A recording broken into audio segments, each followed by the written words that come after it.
Hello friends. आज की class में हम 20 क्वेश्चन जीके जीएस के अध्ययन करेंगे।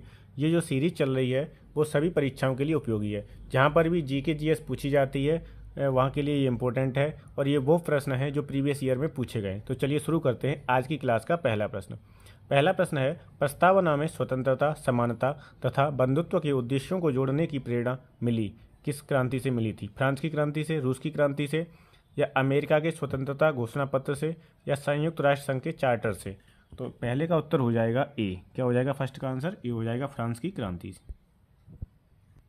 दूसरा प्रश्न है, निम्नलिखित में से किस केस में सर्वोच्च न्यायालय ने यह मत व्यक्त किया था कि प्रस्तावना संविधान का भाग है? ये व्यक्ति गलत लिखा है, यहाँ पे व्यक्त होगा।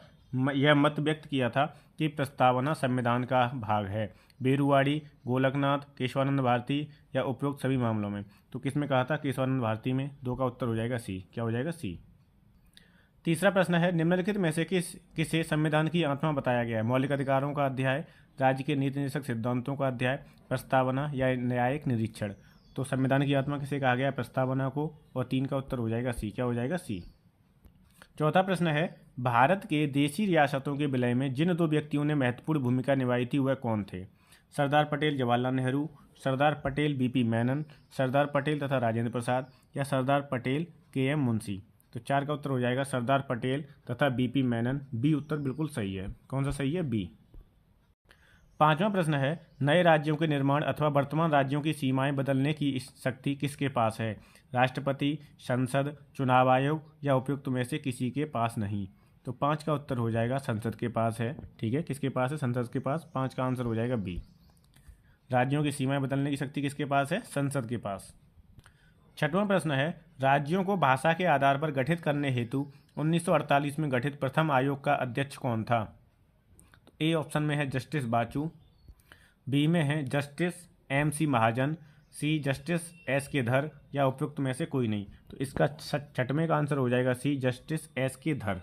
सिक्स का आंसर क्या हो जाएगा? सी। सातवां प्रश्न है, राज्य पुनर्गठन अधिनियम 1956 ने समस्त क्या किया?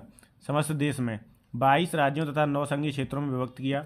जो राज्य पुनर्गठन अधिनियम 1956 था, इसके तहत कितने राज्य बने थे भारत में? तो 14 राज्य बने थे और 6 संघीय क्षेत्र बने थे। कितने? 14 राज्यों का गठन हुआ था और 6 केंद्र शासित प्रदेश बने थे। और 7 का उत्तर हो जाएगा बी। क्या हो जाएगा? 7 का आंसर बी हो जाएगा। ठीक है, ये याद रखना है आपको। शुरुआत में कितने राज्य बने थे? 14 राज्य बने थे और 6 केंद्र शासित प्रदेश बने थे।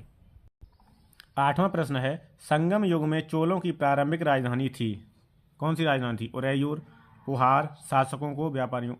चोलों की प्रारंभिक राजधानी कौन सी थी? तो 8 का उत्तर हो जाएगा ए, उरैयूर। उरैयूर क्या थी? चोलों की प्रारंभिक राजधानी थी। 8 का उत्तर हो जाएगा ए। ठीक है।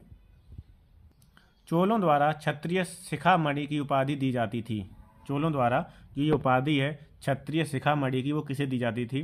पुरोहितों को, सैनिकों को, शासकों को, या व्यापारियों को? तो 9 का उत्तर हो जाएगा शासकों को। सी हो जाएगा। 9 का उत्तर क्या हो जाएगा? सी। शासकों को कौन सी उपाधि दी जाती थी? क्षत्रिय शिखामणि। 10वां प्रश्न है, दिल्ली का प्रथम मुस्लिम शासक कौन था? इल्तुतमिश, अलाउद्दीन खिलजी, कुतुबुद्दीन ऐबक, या महमूद गजनवी? तो दिल्ली का जो प्रथम मुस्लिम शासक था वो कौन था? कुतुबुद्दीन ऐबक था। कौन था? कुतुबुद्दीन ऐबक। और 10 का उत्तर हो जाएगा सी। क्या हो जाएगा? सी हो जाएगा।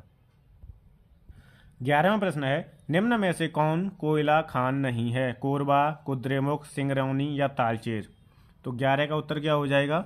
11 का उत्तर हो जाएगा कुद्रेमुख। क्या हो जाएगा? बी। ठीक है, कोयला खान नहीं है कुद्रेमुख। बाकी कोरबा, सिंगरौनी और तालचोर ये सब क्या है? ये तीनों कोयला की खदानें हैं। 12वां प्रश्न है, निम्न में से कौन ट्रक फार्मिंग का दूसरा नाम है? तो ट्रक फार्मिंग का दूसरा नाम क्या है? रेशम उत्पादन कृषि, अंगूरोत्पादन कृषि, फल कृषि, या विपणन बागवानी? तो वो है अंगूरोत्पादन कृषि। ठीक है, तो 12 का उत्तर हो जाएगा बी। 13वां प्रश्न है, भारत का सर्वाधिक खनिजकृत शैल तंत्र कौन सा है? सबसे अधिक खनिज कहाँ पर है? कौन से तंत्र में मिलते हैं शैल तंत्र में? कुड़प्पा, धारवाड़, गोंडवाना, या विंध्य? तो सबसे ज़्यादा जो खनिज हैं वो हैं धारवाड़ में। और 13 का उत्तर हो जाएगा बी। क्या हो जाएगा? बी। 14वां प्रश्न है, निम्नलिखित में से कौन सा विश्व का सबसे बड़ा पुष्प है? कमल, सूर्यमुखी, रेफ्लेसिया, या ग्लोरी लिली? तो सबसे बड़ा जो पुष्प है वो है रेफ्लेसिया। 14 का उत्तर हो जाएगा सी। क्या हो जाएगा? सी। 15वां प्रश्न है, आलू में ब्लैक हार्ट कारक होता है। आलू में जो बीमारी होती है ब्लैक हार्ट, वो किसकी कमी से होती है? ठीक है, तांबे की कमी से, पोटेशियम की कमी से, ऑक्सीजन की कमी से, या बोरोन की कमी से। तो आलू में ब्लैक हार्ट नाम की जो बीमारी होती है या रोग होता है वो ऑक्सीजन की कमी से होता है। और 15 का उत्तर हो जाएगा सी। क्या हो जाएगा? 15 का आंसर सी हो जाएगा। 16वां प्रश्न है, रक्त समूह के आविष्कार कौन हैं? कौन है रक्त समूह के आविष्कार? Land Steiner, William Harvey, Robert Koch, या लुई पास्चर। तो रक्त समूह के जो आविष्कार है, रक्त समूह की खोज करने वाले कौन है? Landsteiner, Karl Landsteiner इनका पूरा नाम है। क्या है? Karl land Steiner. 17वां प्रश्न है, जब एक व्यक्ति वृद्ध हो जाता है तो सामान्यतः उसका रक्त का दाब क्या होता है? घट जाता है, बढ़ जाता है, उतना ही रहता है, या बदलता रहता है? तो जब व्यक्ति बूढ़ा हो जाता है तो उसके रक्त का जो दाब है वो घट जाता है, और 17 का उत्तर हो जाएगा ए। 18वां प्रश्न है, कंप्यूटर का नियंत्रण केंद्र किसे कहते हैं? कीबोर्ड को, मॉनिटर को, प्रिंटर को, या सेंट्रल प्रोसेसिंग यूनिट को? तो कंप्यूटर का जो नियंत्रण केंद्र है वो होता है सीपीयू, जिसकी फुल फॉर्म होती है सेंट्रल प्रोसेसिंग यूनिट। 18 का उत्तर हो जाएगा डी, सीपीयू। सीपीयू की फुल फॉर्म क्या होती है? Central processing unit. 19वां प्रश्न है, भारत के संविधान की निम्नलिखित में से कौन सी अनुसूची दल बदल विरोधी कानून विषयक प्रावधान है? दल बदल विरोधी कौन सी है अनुसूची? तो दल बदल विरोधी अनुसूची कौन सी है? तो वो है आपकी 10वीं अनुसूची। कौन सी अनुसूची है?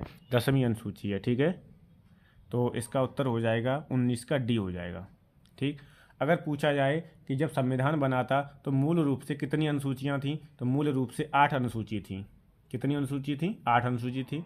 वर्तमान में कितनी अनुसूचियां हैं? तो वर्तमान में 12 अनुसूचियां हैं। कितनी अनुसूचियां हैं? 12 अनुसूचियां हैं। तो ये चीज़ें भी आपको याद रखनी है। ठीक है, पहली अनुसूची में क्या है? तो राज्य के बारे में है। दूसरी अनुसूची में क्या है? वेतन भत्ते के बारे में है, जो जैसे राष्ट्रपति का है। ठीक है, मुख्य जो वो हैं मुख्य न्यायाधीश का है, जो भी सर्वोच्च पद है जैसे उपराष्ट्रपति है। तो पहली अनुसूची में क्या है? राज्य के बारे में। दूसरी अनुसूची में इनके वेतन भत्तों के बारे में है। ठीक है, और तीसरी अनुसूची में क्या है? शपथ के बारे में, कौन किस तरीके से शपथ लेगा। और चौथी अनुसूची में क्या है? राज्यसभा के बारे में है। ठीक है, तो अनुसूची बहुत ही इंपॉर्टेंट टॉपिक है। 20वां प्रश्न है, निम्नलिखित में से कौन सा आयोग भारत के संविधान के एक अनुच्छेद के अंतर्गत सुस्पष्ट उपबंध के पालन में गठित हुआ है? विश्वविद्यालय अनुदान आयोग, केंद्रीय सतर्कता आयोग, या निर्वाचन आयोग? तो 20 का उत्तर हो जाएगा सी, निर्वाचन आयोग। ठीक है, निर्वाचन आयोग। और ये किस अनुच्छेद में आता है? तो ये आता है आपका 324 में। कौन से अनुच्छेद में आता है? 324 में आता है निर्वाचन आयोग। और अनुच्छेद 280 में क्या आता है? वित्त आयोग आता है। अनुच्छेद 280 में कौन सा आयोग आता है? वित्त आयोग। ठीक है, तो कुछ इंपॉर्टेंट जो संस्थाएं हैं उनके आर्टिकल आपको याद होने चाहिए, परीक्षाओं में पूछे जा सकते हैं। ठीक, तो आज की क्लास को यहीं समाप्त करते हैं। ठीक है, अगर ये सीरीज़ आपको पसंद आ रही है तो ज़्यादा से ज़्यादा वीडियो को लाइक करें और चैनल को सब्सक्राइब कर लें। Thank you so much.